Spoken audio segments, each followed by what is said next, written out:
Okay, we are here on the Community Bucket take 4, I think, if I remember right. So we are in an offshoot of the Dream Bucket with Casey, Nick, and I. We've been doing it for a while.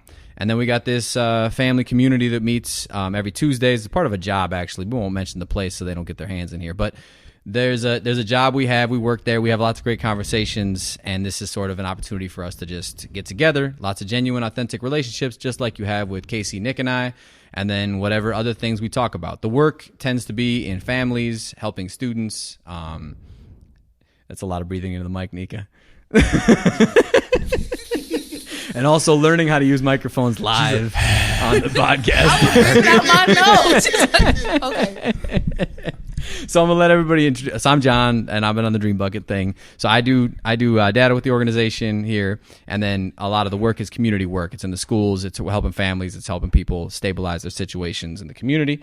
And then we'll just go around the room. Nika's already made her appearance, so if she wants to speak on herself. Hi, I'm Neka, the hard breather. That's me. You don't need to give specifics necessarily, but what about you? You've been working here for a little bit. Yep. You're so I've working been in a here school. for a year and a half, and I do work in the schools, and yeah, it's very chaotic, but it's life. And you've known Casey for a while.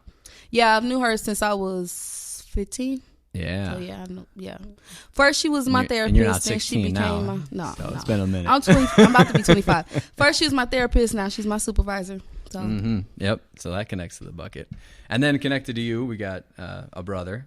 My name is Manny, and I did do the youth outreach program, and man, it was amazing. And so I did get to work with Casey. Got a little time spent with Bird. So it was some good relationships built. Bird was on the last Community Bucket here. He was giving Scott a hard time a lot. Yeah, he's going to give you a hard time. Yeah. And your brother of Neka. That's what I was referring to. Yep. So we got some family in the room. And I am Scott, professional debater, and I disagree. And the trigger to everyone. No, but no, I've been working for the organization with youth in the schools for a while here as well. And as Neka said, chaotic but getting through. Mm-hmm. So we the topic that Neka and I floated to talk about, and we'll meander onto whatever as we always do. This is not a very focused program. Neither is the Dream Bucket. But it was talking about family. So some of us have kids. Most of us have some kids. And work life, just life and balance is, I would say, a lot harder than I thought it was going to be. And people say, it's a lot to do. But I got the 3 kids, 7, 6, and almost 2. Pandemic was fun, for sure. Casey calls me Daddy Darko on the Dream Bucket. So definitely bring the dark side to parenting of life is hard. The kids. truth. Yeah, right, exactly. Factual. I'm not going to get you another cookie to make you feel better. This just sucks. It just does. So yeah, I got a few, and definitely balancing life and family has been a lot. And very, I think one of the hardest things for me has been just seeing who does and doesn't show up how around you. I definitely thought big support network would be around, community, we're all in this together. No kids. After the baby shower, you don't see nobody ever again. Everybody only want the kids for all the cute occasions, birthdays, Easter, a photo op Christmas. for their Instagram. For sure. Other than that, they're yours. Yep. How much babysitting you do, Manny? Now that's what I was kind of going to get to. Well, that's why I don't kind of want babies. I've raised them. I was there. So when Neka first started working in the changing program, I was at home. I was doing the hands-on work with them at the time. With Neka's? Yeah. Mm-hmm. Dang. That's a dream. Yeah. We're very close siblings as well. So. That's so cool. That's dope. I'm close with my siblings too. How old are they now? My son, he's 3, and then my daughter, she'll be 2 in July. Man, and that's a lot. That age is a lot of work. Yeah, it's a lot of I don't want to, a lot of no's. Mine. You don't even, right. That's so funny. So I've got 3 kids. I've got a 13-year-old daughter, an 8-year-old son, and a 6-year-old son. And maybe I'm just lucky. Maybe it's just my personality. But a lot of the as far as personality tears that come along with raising kids, I haven't dealt with none of it. My kids have always like shared with each other. Like there's never been like a mind me, this, that. Like me and my kids have turned up kicking it at all times. But I have a very interesting family dynamic because my 2 older children live out of state. So they moved to Georgia with their mother 3 years ago. So we talked about and just agreed, like I wanted them to see something different and be around people that look like them more often in their schools, stuff like that. And I trust the people I procreated with. So if you feel like it's a better move for you, then it's obviously a good move for them. And give me a reason to go to Atlanta 3 times a year. So I'm okay with that. You know what I mean? So I'm not mad. And then my youngest son is still here. So then the next part of this is you teaching us how to be such a good parent. You want to know what it is? I'm going to be honest with you. What I think it is I'm a big ass kid. Yeah. You know what I'm saying? Like, I play like, oh, you want to color? I'm with it. Like, we can spend 2 hours coloring. Like, what's up? We out at the park. We can play tag. We can throw the ball, like, whatever. And I'm genuine. My kids get tired of me. Last night, my 6-year-old son literally got irritated with me because we was sitting on the couch and for no reason, I just kept going like this. Just messing with him. He's like, Dad, come on, man. Like, stop. And I'm like, all right, give me a hug. 6 you now, know? he's not 4, yep. Yeah, that so. transition's tough. Yeah, so it's just like, for me, I think because I've always been so playful and youthful with them, but they also understand I'm dad. So there's never like a challenge of authority or anything. But you being playful doesn't do much for a lot of the things that, like, where the struggles come from to me is like it's the day-to-day operations of life that you have to get through. Like if I had to just play with my kids all the time, you know, I haven't had that'd be like a luxury item, and I get to do that and I do enjoy it. But then eventually I've got to work on the house. I've got to take care of this. I've got to deprive them of, like, they'll always want more of me and more of mom. And then there's some level of like, we can't give you any more. You got to do this independently. And then there's pain and loss that comes with that. So like maybe yours just didn't have to express it, or like it wasn't difficult. But to go tantrum free I think all the your parenting playful is portion of it helped open up the doors to simplify all those other things. You know what I mean? So like my son looks at, like, if I go home and I have to do housework with my son and I know that I can't give him like my full attention, we make a game out of housework. We turn off the devices off. He picks music and we'll dance party, clean up the kitchen. Right. So for him, we're playing. It's not even registering to him like, oh, this is a chore, or like, there's never a negative like, so like for me, it makes it easier for those day-to-day things because I can wake up and tell my son, hey, your breakfast is right there. I'm getting ready to get in the shower. Turn your show on, have your socks, shoes on by the time that episode is over. And when I get out the shower, he's done. So it's like, it helped. Man, see, this is the Tyler stage for me. Tyler right, stage I mean, is different. You're right. We're talking about different things. Why you like, waking me up? Yeah, what you bothering me for? Yes. Leave me alone. Like, and you can't do play housework with the 2 and the 3-year-old. Like, I'll tell my kids so many times to clean up, and I'll try to bribe them. Oh, I have snacks. I got candy. I got this. I got that. They'll still go back and do what they do. I think it really depends on the age of where they're at, because newborn, I love a good newborn. Don't move nowhere. Don't do nothing. Just stay put. The toddler stage, though, that's like a little midget walking around.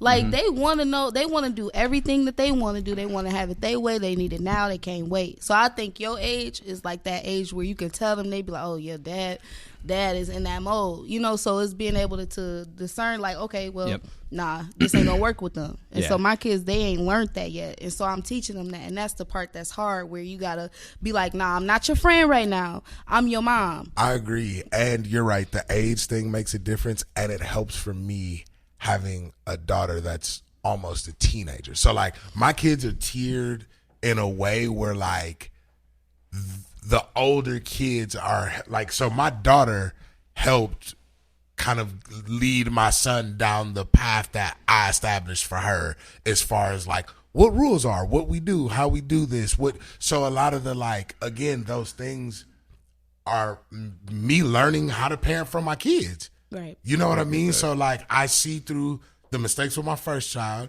She passes down what she doesn't want to my young, you know what I mean? So it's like I learned from them to implement. To now when I'm with my 6-year-old, I've seen so much with both of them that this is autopilot at this point. You know what I mean? Like by the time I got to my third, it's autopilot. Yeah, I mean, I'm that's the just He thing. made it bullshit. sound Stairs, real I good swear though. you I'm sound like, like I wanted to ask. Were you actually like around, like in your house the whole time? You Yes. had 2 and 3-year-olds who never Yes. threw tantrums. Yeah, That's the for story sure. you're telling us Man, right now. my- Sure. I really would like. That's So them stair step the, kids, though. And the not helpful for and anybody. the mother of my oldest child already had a child before we had my daughter. So I came in a role like helping co-parent, a child that wasn't biologically mine. So I even got some test work with that. And I mean, I have, and not to say that they're kids, they have emotions. So yeah, they're going to throw tantrums. Like, yeah, they're going to get upset. Yeah, there's going to be those sort of like issues. But the way that we got it set up with my kids and like within my family, it's like, all right, cool. Go in your room and deal with that. Go have a seat. That's cool. Yeah, that's where I think it's go in different. there, chill, take a minute to breathe and relax. As soon as you get them tears and cries up out of you, come talk to me about it. So have any boundaries ever had to be set like in a home of where like like that freeness has ever been like taken advantage of? I think right now with my daughter, we're teetering at the point where she's starting to push that. Yeah. Like she just had an issue with her mom where she came home a little late after a track meet or something like that. And she didn't necessarily say that she was going to be out that late. And she called me upset because her mom was upset. And I'm like, hey, I feel you, but you did it. Yeah. Did you call your mom and tell your mom that you was running late? Did you say that did you try to address any of this before you walked in the door? Right. And she was like, nah. Well, you can't be mad that she's mad. And she had to suck it up and be like, dang, you're right. And that's why I'm like, you just communicate with us. I can't be mad at you for communicating with me. I may be mad at the result of the situation. I'm going to be mad that you're late, but I'm not mad at you. You know what I Right. mean? So it makes it easier for them to tell me what's going on. I think with those That's stair a very kids beautiful boundary. is so different because you are really learning as you going. Like for my kids, it's like we're all learning together because they're so young, and then I'm young too. It's like, oh yeah, like that was not a good idea. So like I think it's a blessing too for you to be able to be like, ooh, with my 13-year-old, I learned not to do this. So by the time you get down to the 6, you like, oh nah, the 13 and pulled this on me. You ain't finna be pulling this on me. But for people that's like dealing with the toddlers going up that ladder like that is so hard, and just trying to figure out like, when is my time? Like, when's my time? Where's my balance? And then with this type of work, somebody is always needing something. And then you go home and you need it. Then you got to be needed to yourself. So it's like, okay, Right. well, where do I Right. I don't want to be stingy with the stuff that I got because, we have it so we can give it. But at the same time, when do I Yes. go and I figure out where is my time at? Because being a parent and being in this type of work, that time is very limited. Yep. And so I think that's the biggest struggle. And when you want to give love the whole time, you want to always be there for them, but you aren't able to give enough to take away all the pain. So they're going to be sad and upset sometimes. Right. And then you're making a choice to take care of yourself, knowing that while you're making that choice, there's loss there for them. And then they're sad and they're going to get mad at you, and you got to be able to walk through that. Now, if I knew everything there was to know about my kids' future and I knew who they were going to be, you could predict more of that and know it, but I've had to learn it on the fly, and it does hurt. I mean, I do feel like you're characterizing it in a very like, oh well, it's just good, it's just all good, and I think that it's a journey for me. So it's just a different experience. Is like there's a journey of like learning, and then the process of learning hurts, and then comes with different things, and you're adapting as you go. So let me good give and you, bad. I do agree with what you're saying as far as my perspective of it sounding all good, but I think it's better. It helps to set a preference on myself. I look at everything as all good, even stuff that's bad, because stuff that's bad is an opportunity to improve on something. Well, then we're just saying it's hard. Yeah, and then you're saying it's easy. Right. So that's what it sounds like you're saying. So what I'm saying is I look at it that same way. So like, yes, it is hard. I'm literally helping financially, spiritually, mentally, emotionally raise 3 human beings that I want to be productive people in the world. So yes, that is hard. That's a huge responsibility. But the scope that I choose to look at it from, I guess, kind of lessens it being hard. You know what I mean? So like, Right, yeah. I come from a huge family. I've got 7 siblings and I'm the oldest boy. So I've always that's why I got into cooking so young.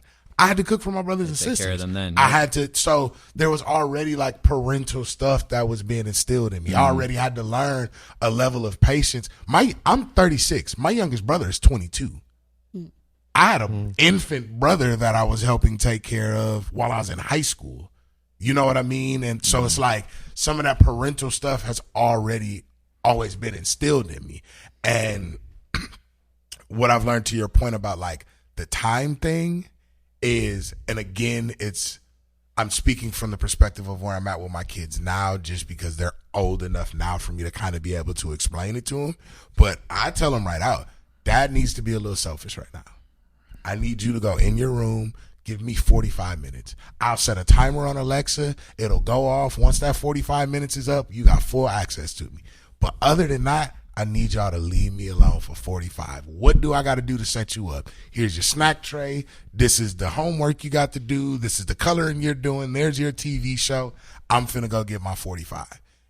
And you have to be selfish in that way, one, for your own sake personally, but also, like he was saying, it's teaching your kids a boundary.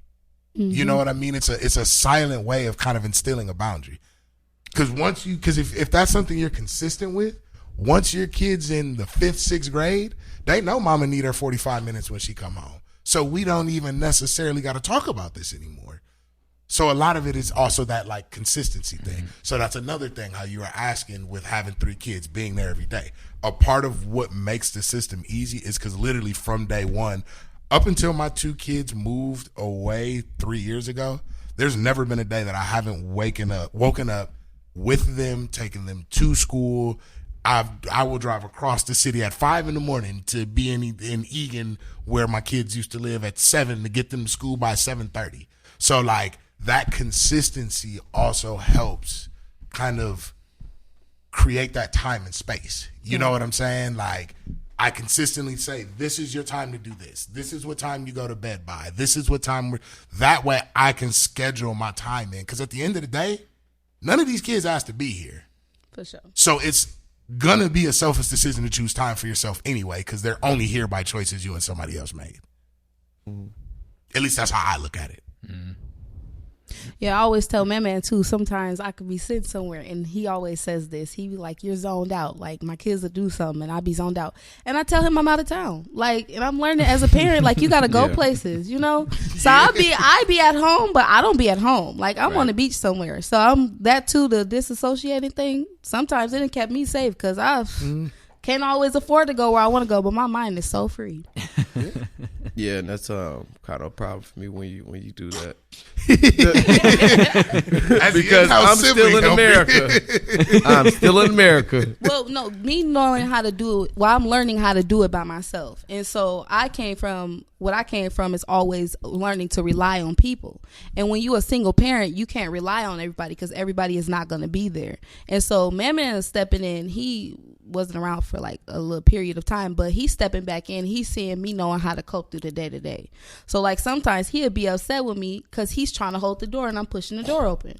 Or I have this wagon in my car. I'm putting the wagon in my car. I'm grabbing stuff because I'm so used to being able to do it by myself. When it's like he around, he don't know my routine. And you know, so I'm just learning with him. Like I gotta let him know, like, hey, bro, like I done been by myself, so I'm learning how to survive by myself. It's a little traumatizing for me to see a single mother being my sister. Yeah. Because you know, like even though you're a single parent, I'm active helping. But at the end of the day, you're a full-time parent, you know?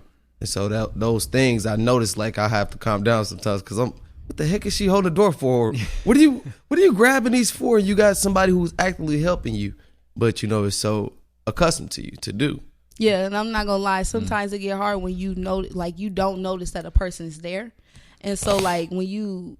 Like for me, I didn't like kind of put myself in a state of mind where I'm like, by any means, get it done by any means, because I can't fail my kids. So that's how I'm looking at it. Like, okay, well, how can we make this work? And so I be coming up with all type of stuff. My mom called me a super mom, And I don't like being called a super mom, but that's what she called me. And it's just like learning to adjust. And I think each and every one of us then learn how to survive. And so for him, his parenting, that's your survival. To us, that sounds crazy because we ain't never had to be in a position where we done have kids that's older and kids that's younger like that. So I think everybody learns based off of the way that they raised, and then also what they know and they learn it along the way. So, and it also feels then like what you say is like you're creating a story as you go, and so like your story is older, like you're recreating the story. Like I always felt like the beginning of having kids, you're born into a new world yourself, and like there's no experience that could prepare you for it really. I mean, maybe if you like did a lot of raising kids before then, so you have a lot of experience with it, but for us it was a whole new. Yeah, you ain't taking them your home. Kids. Yeah, you was not taking them home because them is still somebody else's rule, and I still all the gotta time watch them under someone else's rules. Right. And with what you're doing, where like you don't have like between me and Kirsten, like we're playing off each other a lot of like who needs to, like I got to check her so she can stop, and like back and forth, and then having other people come in. So when you get to that space where you're just on it all the time and you have to find a way to get all that stuff done, it's also like the other piece that surprised me is how much it takes up your executive functioning, like your decision making and deciding to ask you to help. Sometimes I'm just too tired for that. It's like I got people around and like I could use your help, but like me deciding how to do this for the kid, that for the kid, this for the kid, that for the kid, make the food right now, like deciding how to get you to do something and like to open the door or whatever. I'm just too tired for that. I need you to interrupt me and be like, yo, I'm going to do the dishes. I'm like, that's actually great. It's funny that's the point that you finished on, because I was going to ask about the point that you made about that and having him in as active help. What I learned, like you said, with the story being a little older, to create that space for you, you got to kind of relinquish some of that control. Like, no, he may not do the dishes the same way that you do the dishes, but are the dishes done? Oh no, I'm so appreciative. You know what I'm not help. No, I'm not saying that what he does isn't appreciated. I'm saying to maybe try to look at that as a tool to provide you some of that time you need for yourself. Because what I'm hearing you say is your mind is constantly in, I need to figure it out. Even though he's here to help, I'm still in constant mental mode of like you say, defense mechanism, survival. Like, this is what I have to do to get through the day to day. And it's when you get stuck in that, it's hard, like you say, when somebody else comes in who's willing to help, to even allow that help. You know what I mean? And what I had to learn, like I'm really specific about how I pack my kids' bag. If they're going to stay the night at their grandma's house, I'm like super specific, like down to the amount of outfits, socks. There's extra snacks in that joint. He got a rollout kit. I forgot something. No, his mom doesn't do it the same way. It's something in the dryer. So his mom doesn't do it the same way. So I'll go pick him up from my dad's and shit. I'm like, well, where's this? Where's that? Like what? Like and then I have to take a step back and be like, well, wait a second. I do it that way. Yeah. He's not lacking or missing anything because it wasn't done the way that I do it. And in the time that she was doing that, I was able to watch a highlight clip of it again. Even if it's 10 minutes, that was mental space that was created for me to like take in for myself. You know what I mean? So it's like using that village around. Like it'd be hard when like you say, when you're used to doing it alone. But it's like, hey, please run these dishes while I throw this roast in the oven real quick. You know what I'm saying? Like, well, while I'm doing this, just do that with them so I can knock all of this out. You know what I'm saying? Like finding that balance. Right. How long you been doing it alone? I think since my daughter was probably 3 months. Yeah. So yeah, since she was 3 months. And so I kind of got accustomed to learning out of the order. And so when things are out of control versus like what I've seen, like some people, they can't work under chaos. They can't work under things being out of order. To me, it's just my way. Like I thrive in that because I've always grew up in things that was dysfunction and things that's out of order. So like I'm so used to being like, okay, well let me get that together, you know. And so when he's there, I'm appreciative that he's there, and I love that he's there. But yet and still, I'm like, okay, well, get this done. And so I've been trying to train my mind too, because he's not the only one. There's other people that will come and help. I've been trying to train my mind to say it's okay. Because for a long time, knowing that my daughter is about to be 2, I just been by myself. So I know how to do it for me, but it's like, okay, I need your hand. So yeah, it's a day by day thing too. And plus, when you trying to figure things out and you trying to figure you out too, nah, yeah. Right. And there's a weird thing where when you're out of balance for so long, like you get kind of stuck in a frozen state of like, oh, I'm supposed to be out of balance almost. It's almost scary not to be. It's almost scary to be like, that's okay.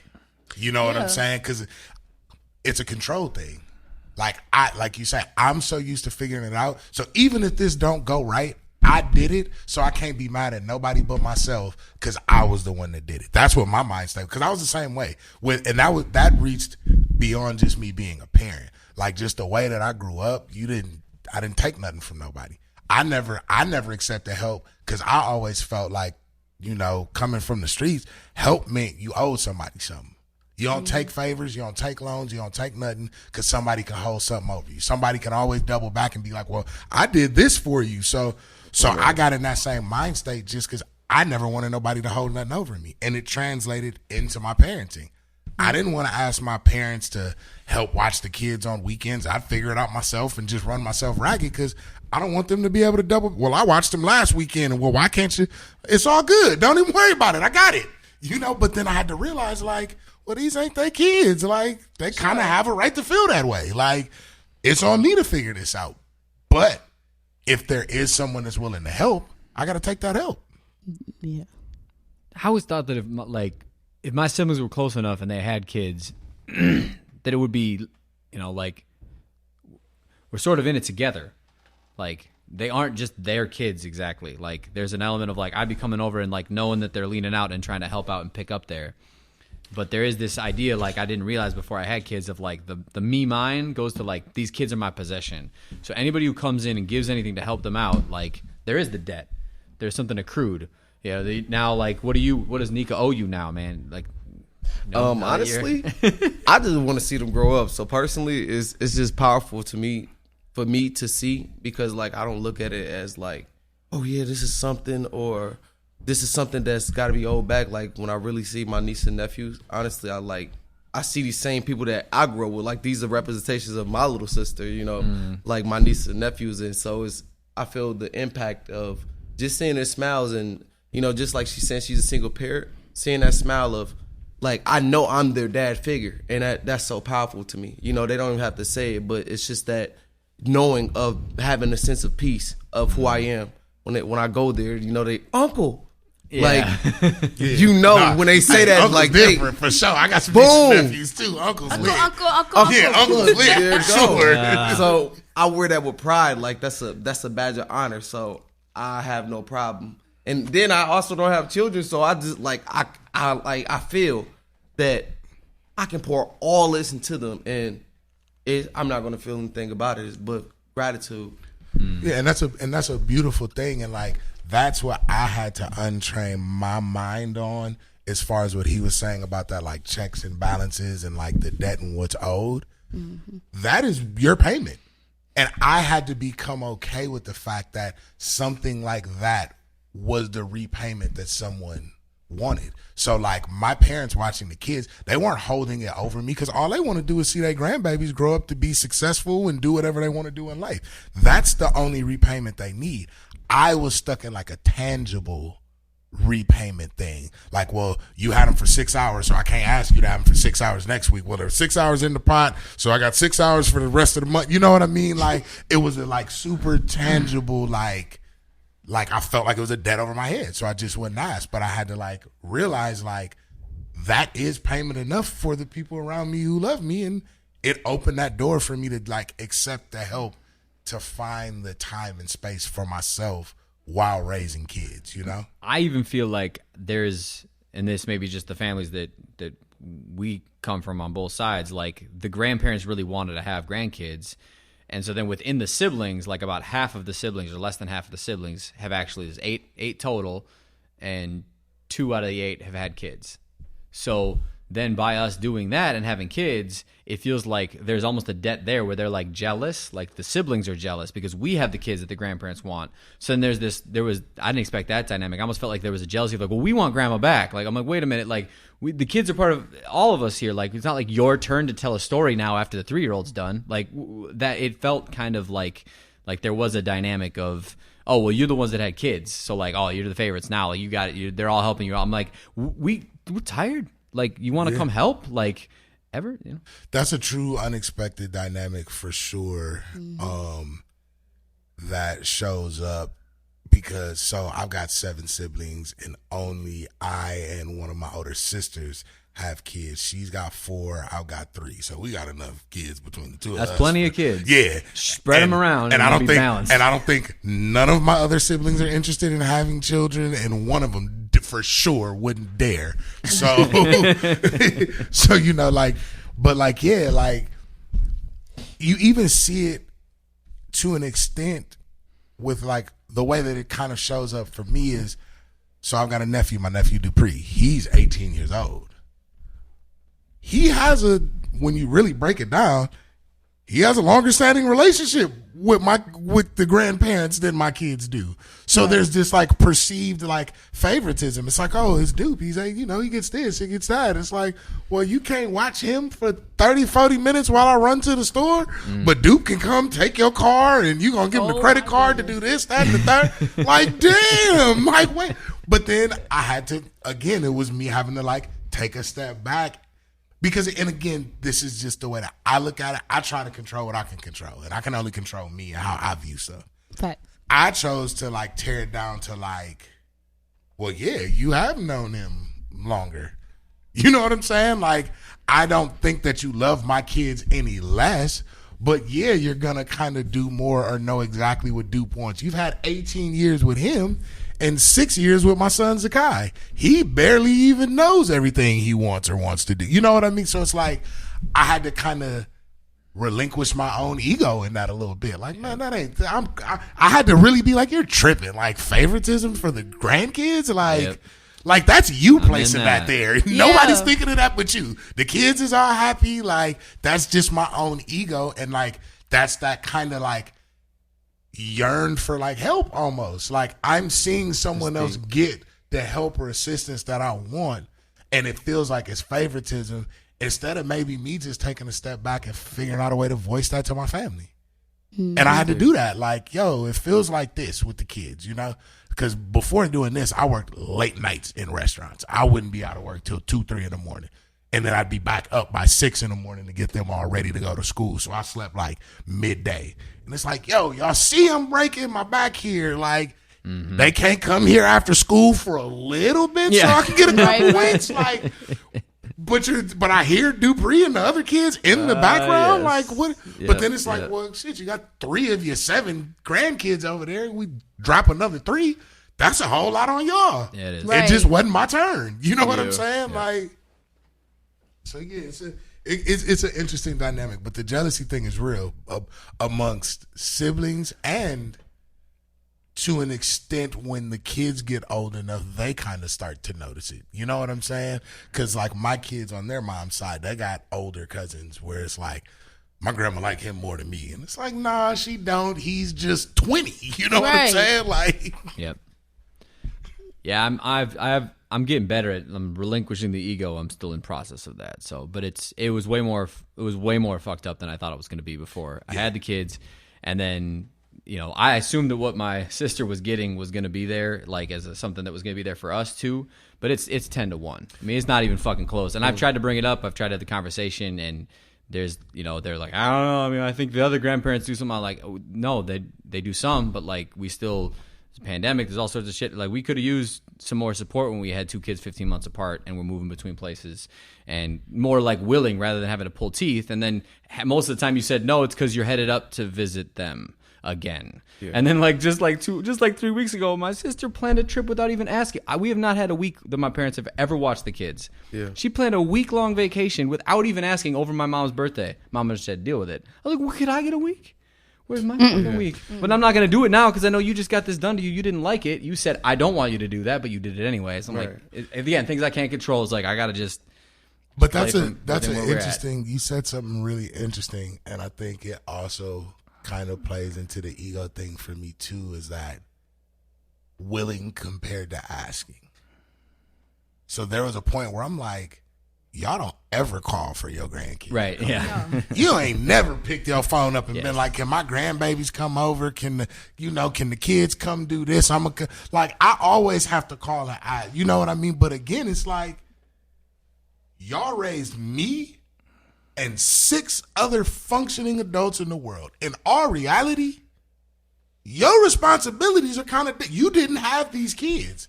It's on me. So like, I can't get that upset about that, because like, you still, even though I may not like your choice, you still have a choice. You know what I'm saying? And I can't control it. So I'm going to just be super pissed off and like hella jaded towards everybody if I just keep taking all of that personal. You know what I'm saying? Because then it's just like you get callous as hell about everything. And somebody offer help, you get, well, no, I don't need the help. It's all good. Never mind. Yeah. Right, never helped anyway. I've done that before. Yeah, and then it's like, and then you take a step back and you think about it, and it's like, damn, that really wasn't even for them like that. Like, this is really being built up over all of this time, and this conversation just happened to be a trigger or a place where I could fire it off at, you know? Yep.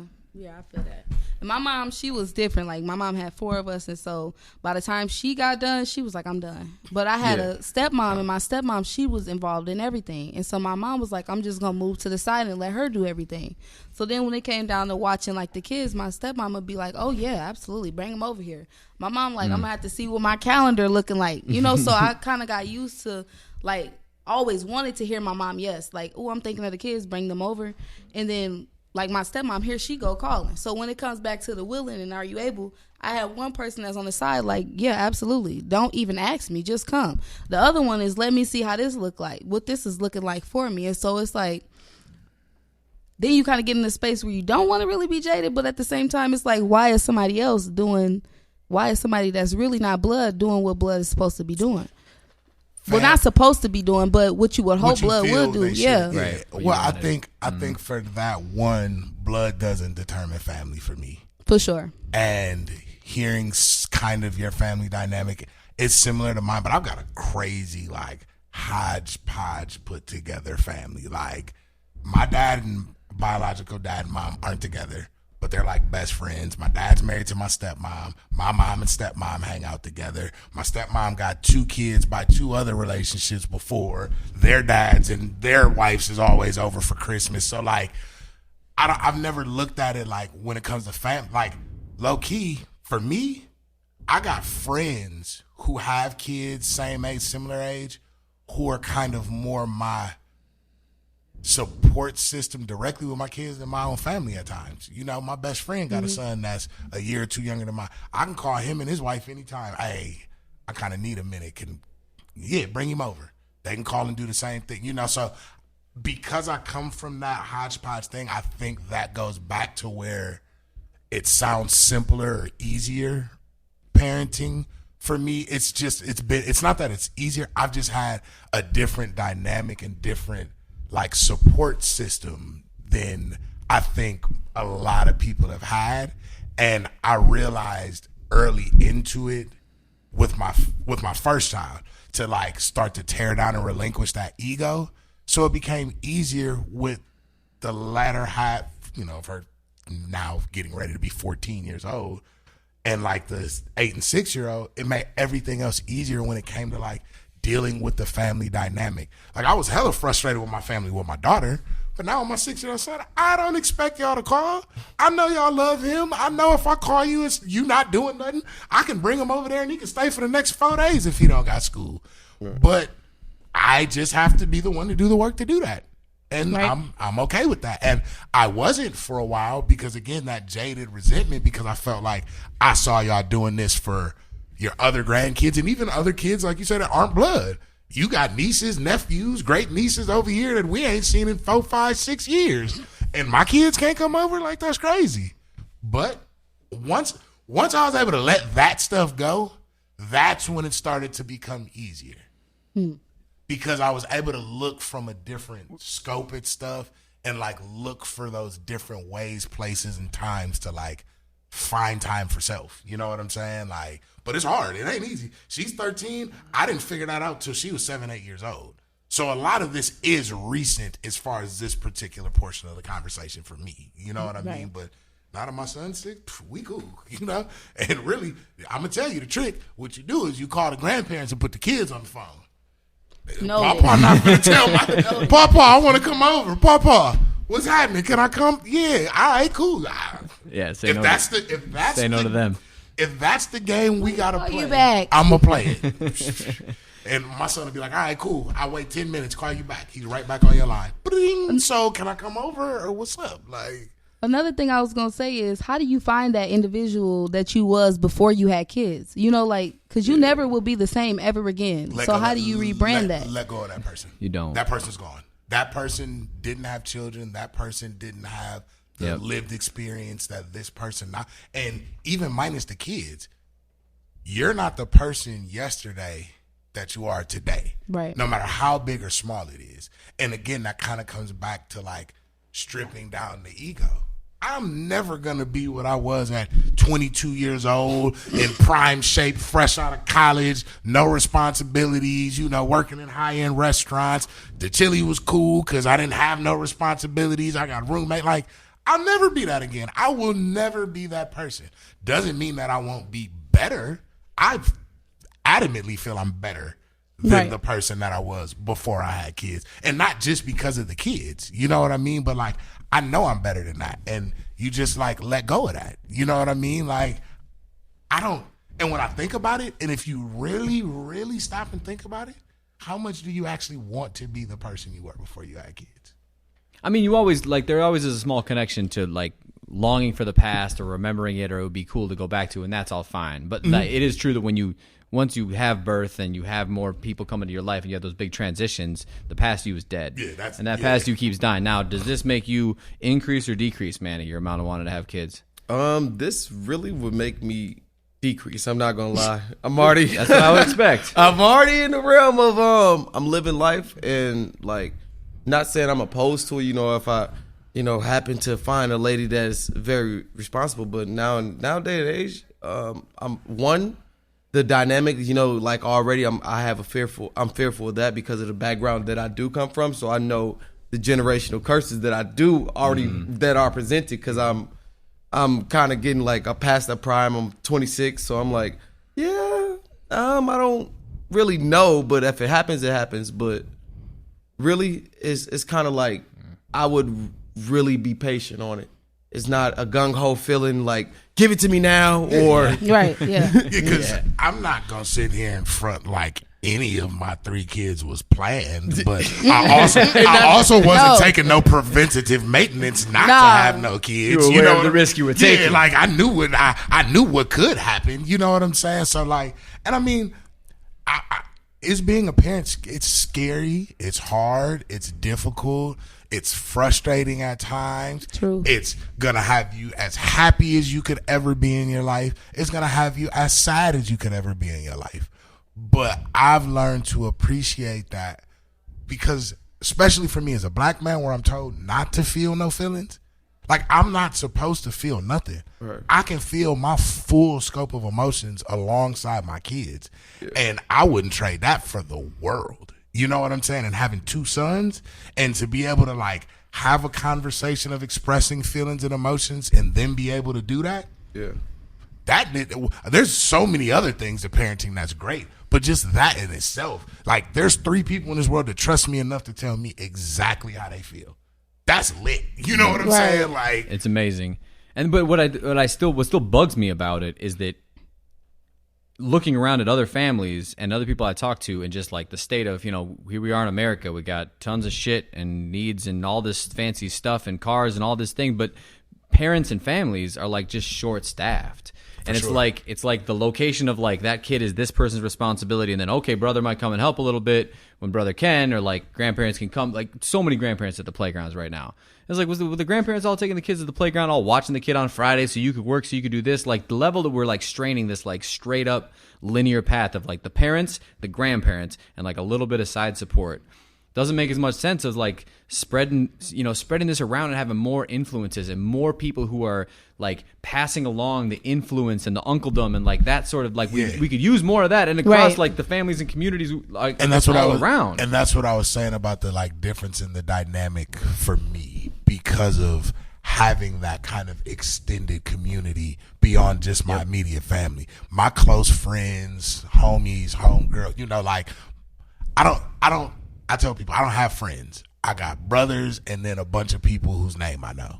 You know what I'm saying? You're either my family or I just happen to know your name. You know what I'm saying? Like, and because of that, like my kids call everyone around me uncle or auntie. They know that, and they know that they can check and discipline them on something if they're out of line. Right. The same way that I can check and discipline them on it out of line. They know that if for some reason maybe you're not comfortable talking to dad about something. My 2 older kids have a different mom than my youngest. My 13-year-old daughter, if she's having problems with her mom and don't feel comfortable calling me, she'll call my youngest son's mom. You know what I mean? So like I say, it's once I started to kind of control the things I could control, kind of stripping away the ego, looking at things from a different scope, stuff like that, that's what started to create that network of that extended community, that like it takes a village to raise a kid thing, because I got out my own head. You know, which comes back to what you were saying to Neka earlier. Of like, and I do feel like that's part of what, as I'm going through the parent thing and like letting down a lot. I mean, a lot of times when I was very, very upset or like terrified I'm doing something wrong or stressed out or caught in these different things, is letting so much more stuff go, and letting people help in a way that like I don't understand or I don't get. And doing things that like my first reaction is like, no, you don't say that to the kid. Like that's not what we're gonna do here. Or like I got a lot of things I feel pretty. I'm not big on like praising the kid a bunch like other people would be, or I want to set boundaries differently than other people do. But I'm just letting other people just kind of mess it up in their own way and let my kid navigate that. Whereas early on, there's so much of that, like I got this little baby, I got this little toddler, and it's all on me to make sure I'm setting all these things. But when you watch them go through the 3 and then the 4 and then the 5, so much of those tantrums and those struggles, kind of like how you framed it, they're just natural. Like, they're just going to be upset. And then I take it personally. I'm like, oh, well, what did I do? Like I've been trying to say the thing of like, well, you got to sit like this. Stop saying poop at the table. I've been telling you not to stop saying poop at the table. You got to go to here. And like, well, that's not working. So then what do I do? This like, actually, you know what got them to stop saying poop at the table was they got older. Like, you can say it all you want, but there's just a point when they're just done with the joke and the bit's over. But you can't necessarily stop it today. But don't do it at grandma and grandpa's, okay? Yeah. We've already got enough. And I mean, and that's another thing that you said that's interesting is like you say, the way that you may do things with or for your child, your style of parenting, like the way that I raise my kids is completely different than the way that I was raised as a child. Yeah. But that's because I saw and learned from the deficiencies that I felt or what I felt was lacking or what I saw as generational. But you didn't know that at the start. Like when first kid was born, did you already have the game plan set? No, I knew before I ever had a child that my intention was to answers. break. Well, no, I knew. Well, I'm in a bag. Got it. Man, if you could actually be in my head for a day, you'd go crazy with how many things I think about, like the foresight that I try to have on so much. No, but I got foresight, but like I'm wrong sometimes. Yeah, no. Yeah, me too. No. I'm not saying that the things that I thought about being a parent, there were some things that I thought were going to happen that I was you were still wrong editing about. as you went. You weren't like, baby came in the world, and you're like, I'll tell you exactly what we're going to do. Hell no. But I did know that I wanted to break these generational curses. I did know that I wanted my sons, when I did have sons, to feel comfortable expressing their feelings in a way that I wasn't allowed to. I knew that when I had a daughter, I didn't want to be the overprotective dad that had her scared to talk to me about anything, which maybe pushes her to doing things that I don't want her to do because she feels like she can't talk to me, or my daughter will talk to me about anything. You know what I mean? There's nothing when my 13-year-old daughter got her first period, she called me before she talked to her mom. She called me from school like, yo, dad, like, and she said it, I know this ain't the conversation for you, but I feel more comfortable getting it out to you right now. Cool, practice, because I know you got to go talk to your mom. Get it off your chest. Like, what's happening? Like, you know, so it's like, I knew I wanted to set those things up. The small details in between, and, you know, well, how am I going to deal with this kid who, like my youngest son, he got a little bit of a temper sometimes, you know, when he kind of sort of has only child syndrome because half his life his siblings have lived in another state. Yep. So sometimes when they come back, the adjustment to like sharing with your brother and stuff like that can cause issues. And he's like me when I was young. He quick to get physical because he big. He's big for a 6-year-old. He'll snatch you up real quick. Hold on, that's my toy. It's like, bro, like chill. You know what I'm saying? And like that's one of those things where I didn't deal with that with either of my other two kids, but with this one, it's like, hey, bro, we gonna have to, you gonna have to jog or something to run this energy. That's my kid. They going up. bite for bite. My kids, when they get to, and this is the thing, they have a big old room that they play in. One person see one toy that they like. Oh, the other person seen that toy too at the same time. 60 toys in here. How y'all both want the same one at the same time? And the same thing. How far apart in age? You're at like 15, 16 months, right? So. Yeah, just about. Yeah, like 12, 13. And I just had that this morning. So like just this morning, and they're way better, right? It's not bite for bite now. Before it was just literally just they could play together for like 5 minutes, and you just had to separate them when they were 3 and 2. Now it's the one goes as we're leaving for school. I want to get a book for school. The other one knows it's the Pokemon book with the big thing that he's been reading all the time. But not the younger one's not reading it because he doesn't read yet. But as the one goes running for the book, the other's like, oh. No, I want the Pokemon book. That's the book. And then they're chasing after each other. But as we walk down the sidewalk, now the level is that the older one is going, I've noticed, Graham, that every time I say that I want to go get the Pokemon book before school, you go running for it. But before then, you didn't want it at all. And I'm like, so yeah, that's my kid. It's still there, right? It's the same thing you got going right now. And it's just part of that process. And like you're not going to solve it right now. You're just going to, I do kind of got it solved in my mind. See, what I'm going to start doing is dispersing up the toys. So if I do one toy a day, by the end of the year, everything be gone. Won't be nothing to fight over. And see, it won't solve it. The way that I nipped it in the bud, the moment that I knew my kids could actually understand the message that I was getting across to them, what we not ever going to do is fight over toys. I will shut the whole toy operation down. You fight over this toy, that toy is gone. Figure something else out. Y'all will be stuck in here with nothing but your imagination and a blank sheet of printer paper if you think you finna fight over toys all day. And what it turns into is them holding each other accountable like, well, let's share this because I'd rather us share and figure it out than know that we not going to get this at all. So cool. Y'all figure out whatever y'all got to figure out in the closed doors to make it work. But know that if I keep hearing fighting, I got a closet full of toys they can't play with right now.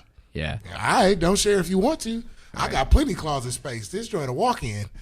We'll tuck all these toys. We don't, and again. You want to try that, Neka? Nah. Because my son, what he does is he's the brains of everything.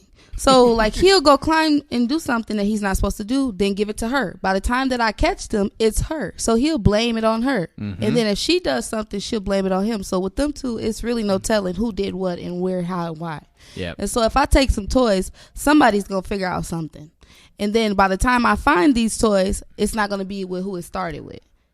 And so I'm trying to... It's everybody's fault. I keep saying I'm gonna lock the room up. And my son, he's learning all these different words, and so he's like, okay.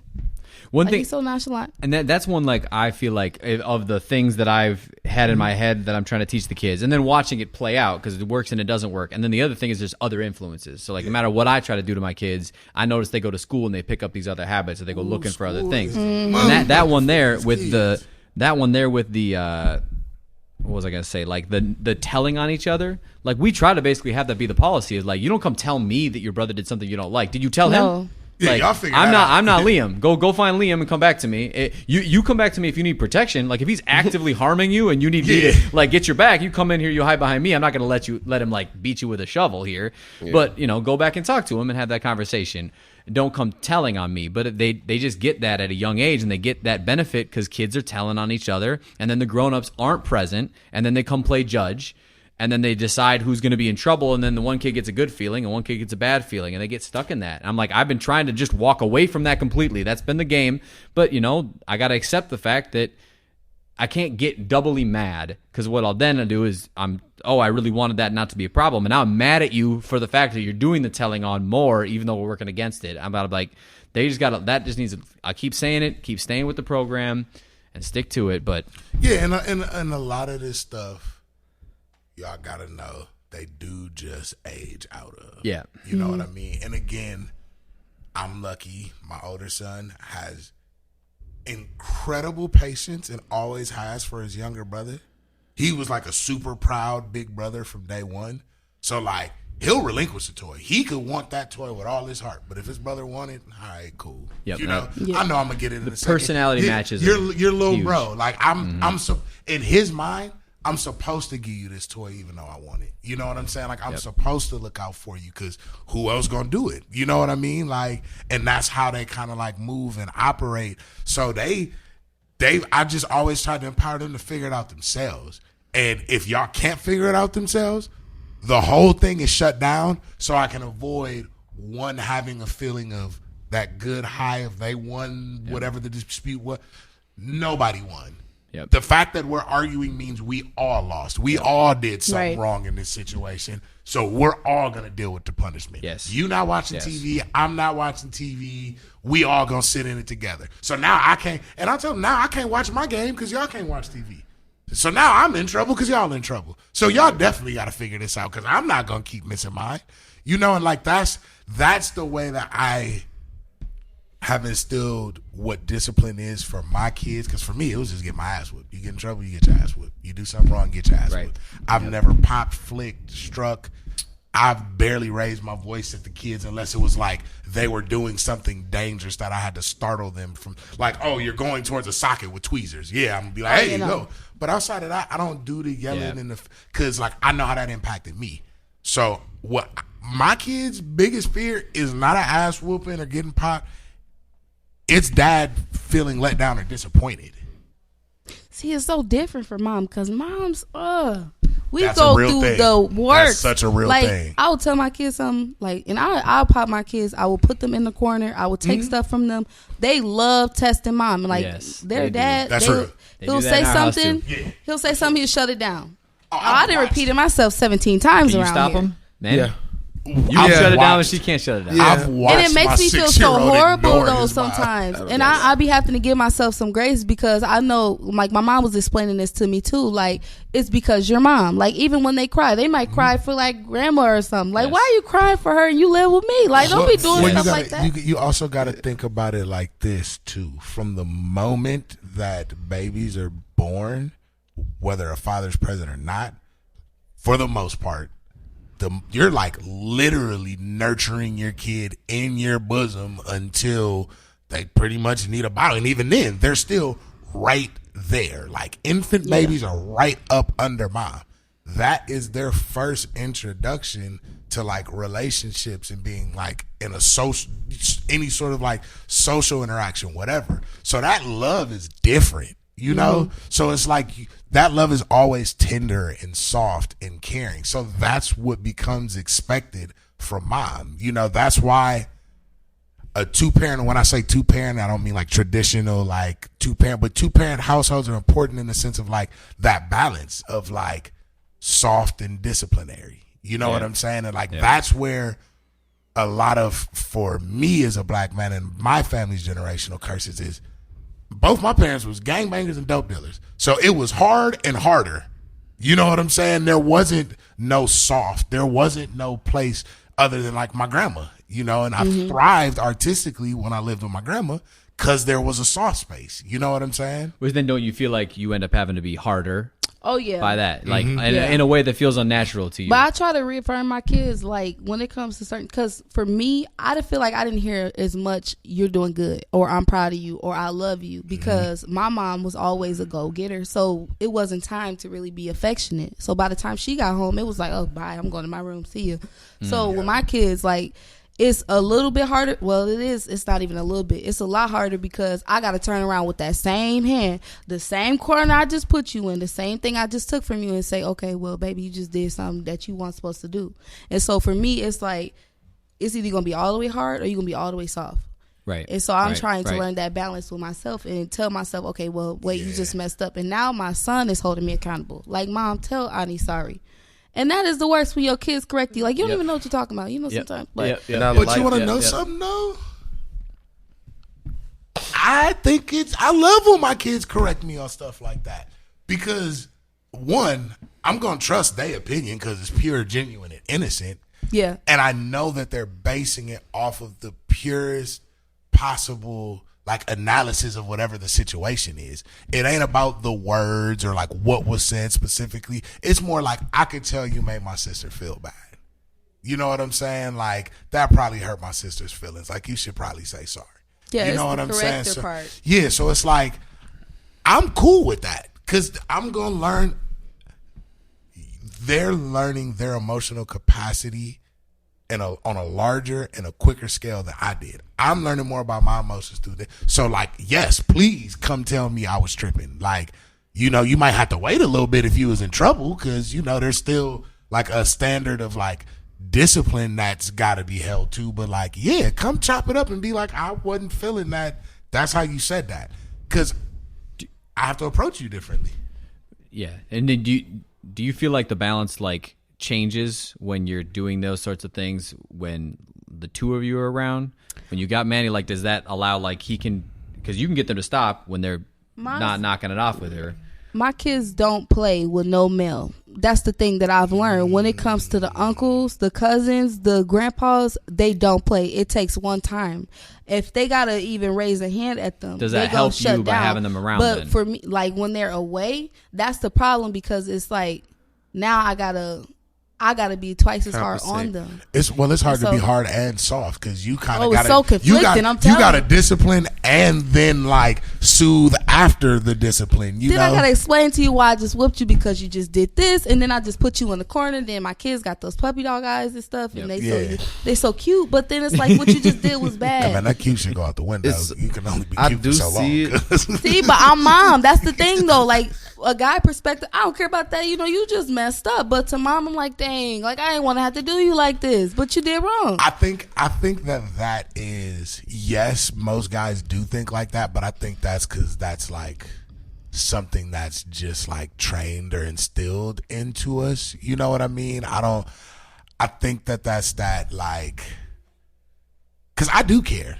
You know, I do care that you look cute. In my mind, I'm saying I don't care because I'm trying to make the point. Okay. And I also know that because I have the other half of the co-parent dynamic that's there, I know that I could check you and I could feel bad about doing it, but I know mom gonna soothe you in a minute, you know, so I'll be the bad guy for a little bit. Like I'm cool with that. And that is a blessing in what my situation is, and another reason why it does run as smooth and easily as it does. Yeah, that's a blessing because the dynamic for me is, well, why are you speaking to them like that? Like I just told you, I'm a person that says, oh, you're doing a good job. See, when a person that you're dealing with is not used to those type of things and you do those things, it's like always conflicting. So for me, a lot of it falls back on me because it's like, oh, well, either you're not doing it or you're overdoing it. And so with my kids, when I got to tell them like, okay, well, I messed up or I did something wrong, it's like, dang, am I really doing it because I'm trying to do both roles, or am I doing it just because this is my mom on the nurturing side, you know? Mm-hmm. And so that's why when it comes back to Man stepping in, and I'm appreciative for Man being there, it's like having to always, as a single mom, you always are bridging the gap somewhere. And so some areas you're going to come up short at. And so like I didn't got back to being so accustomed to, oh, well, now you got to switch and be this. You have to be the disciplinary. You got to be the nurturer. So like that's another area of where that, oh, let that control go. That control is what keeps this balance when it's just me, you know? So And I did notice that it has changed over time to where at first, you know, it was kind of like a red zone, you know, with that. Being a single parent, like, no, I'm the only person who can dress my kids because I'm the only person who's going to see them at this point in time, you know, that closed offness. Mm-hmm. But as things grew, you know, like, I'm starting to see more, hey, you know what? Go talk to uncle. And then, like, now we're having one-on-one conversations. And that's a beautiful thing. And, like, that's a really beautiful dynamic for y'all as siblings to have. And it's also beautiful, like, in your growth as a man, but yours as a single mom to, like, start to relinquish some of that control to allow yourself to be helped. You know what I'm saying? Like, that's actually, like, hella powerful, you know, because especially as a single mom, because a mom's love is different. Like, it's pure, it's unwavering. You could be dead ass wrong, but you my baby, I got you. You know what I'm saying? So it's like, that's a hard thing to be like, I'm going to let some of that control go for what I hold most precious in this world. You know what I'm saying? Like, So that's a hella powerful thing. Like, y'all both need y'all flowers Still for be that. giving me the side eye. Yeah, Oh, for sure. I gotta make sure it's What good. are you doing? I gotta make sure it's good. But we also got a younger brother too, so he's like did in our he lives in the apartment complex, and I would literally say he lives like 4 doors down. Yeah. So I'm kind of getting used to being like, okay, well, just go down to uncle's. And so now it's different because I can see like, oh, they do need that mail. And at first I was kind of looking at it from a standpoint like, oh, I'm just going to have to just do this by myself. But it's something about an older male talking to a younger male that I can't feel. Yeah, so now for I sure. see that now, but it took some time to be able to even, be like, oh, don't speak to my kids. Don't say nothing about my kids, because it was like me trying to protect something. Like, you coming at my life and my parenting. So my youngest kid's mom was that way. So that's her only child. And my previous kid's mom, that our son would have been her third child. So, and she's also Puerto Rican, from Puerto Rico. So the way that they parent culturally, especially as a mom and son, is different. You know what I mean? And she would be on the same thing. Like, no, can't nobody say nothing. This is how I want it. If they're not going to do it this way, then he just don't have to go over there. And it's like, all right, cool. You can do all of that, but then don't call me and be like, I ain't had no time to myself. You know what I'm saying? So it's like, where's your give and take in this situation? And again, and that's a conversation me and her had to have. Like, you got to kind of relinquish some of that ego. You know that his grandparents love him. You know they not going to let him be dirty or get hurt or nothing like that. Let it go. Or just don't be complaining that you can't go do nothing for yourself. Like, it's one of the two. You know what I mean? Like, you can't have your cake and eat it too. For sure. Yep. Yeah, there's one of the things that I feel like I see in other parents and with kids that, I don't know. I feel even in the families that I'm around where there's a lot of like, they're paying for all the things, they're going to all the stuff, the grandparents are around, all these things is happening, but then when you can give to the kids, where's the person who draws the line and says, you're not going to get to have any toys if you don't do this? That side of the parenting, which I would say is like, more to what the masculine side of the parenting, isn't coming in and being present. It's just all, oh, we can give them this, oh, we can be soft, but like, they need to go to school. I get that they're crying, but like, they just have to get in there. Yeah. If you let them have 15 minutes crying on you every time when you drop them off, they're going to keep doing that every single time. One of those times you have to look them in the, and this has just been what I've been better at in the parenting, is when they need that push. Like my two oldest are both my sons, and like when they need that push to be like, you're going to get in there, grandma, and you're going to do it. It's pep talk time. You're going, I'm walking away. Okay, I'm shutting this door, and you're going to be crying in here, and I'm out. I'm gone. And I just have to do it sometimes. Yeah, there's a time to go back, but like, that's the button of like, I'll hear them upstairs.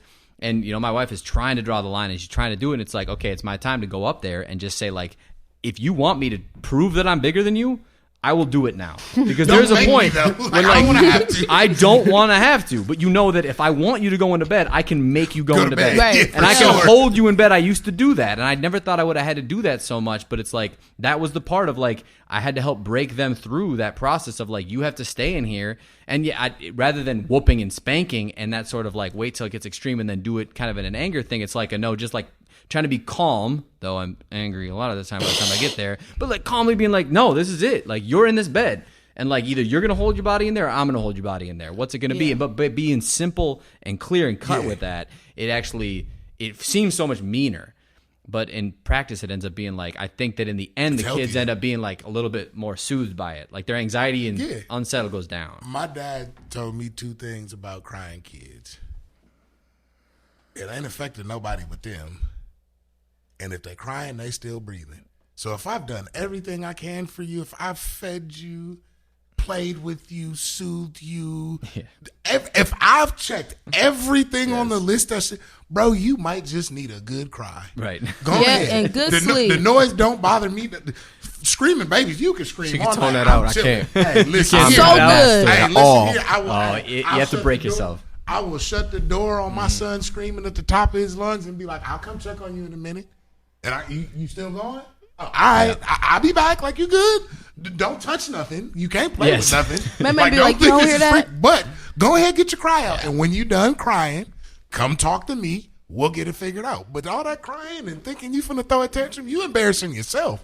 I'm an adult. You can't embarrass me. Like, that's another thing with my kids and like tantrums. I think that's why I've always been, you can't embarrass, because I'm going to go further. You want to scream in the store, I'm going to be in your face screaming with you. Now we both look like it. Oh, my goodness. What are we doing? What you want to do? You know, I bet I can yell louder, longer, harder than you ever will be able to. So you can stop, or we can both look crazy. But I'm not embarrassed.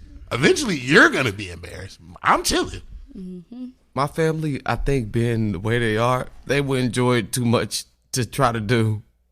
That's the sad, sickening part, because you do something like that with them, and they gonna just yell louder, like, "Okay, now we're all angry." No, I don't know if that one's gonna work. He turn up. Yeah, like we turned it all up. Everybody. Yeah, everybody. What's happening? Oh yeah. Look, It's the fallout and then stay there for me.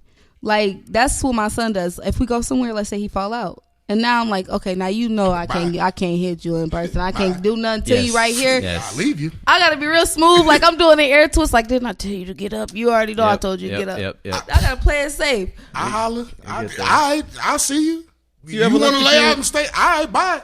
I'll be on the other side of Target. You quit playing with me. Oh, man, you ain't leaving no toddler in the middle of the floor. The police. We have a CPS. man just left his child on the middle of the Shit, floor. First of all, they not crazy enough to let me get out their sight. So because at this point we're having a standoff. Her kids will, I'm with though. the There are standoff. some kids that'll play it Yeah, out. my go kids. ahead. Her kids is definitely going. Still there. They're going to hit the whole mile and see if you back there. If you not, come on, they go a little further just to it's see if you really not Yeah. go chase them. My kids fall out. Look, I'll leave you where you fell out. You'll be falling there. That's hey, work your own emotions out, bro. Like this is whatever you're going through. This is your thing. I can't feel your feelings for you. I can try to help guide you through them. If you don't want to take my guidance, no matter how old and like in depth I can explain it to you, or how young and simple you are, if you're not going to take the tools I'm giving to you, you are electing to figure it out for yourself. Go ahead.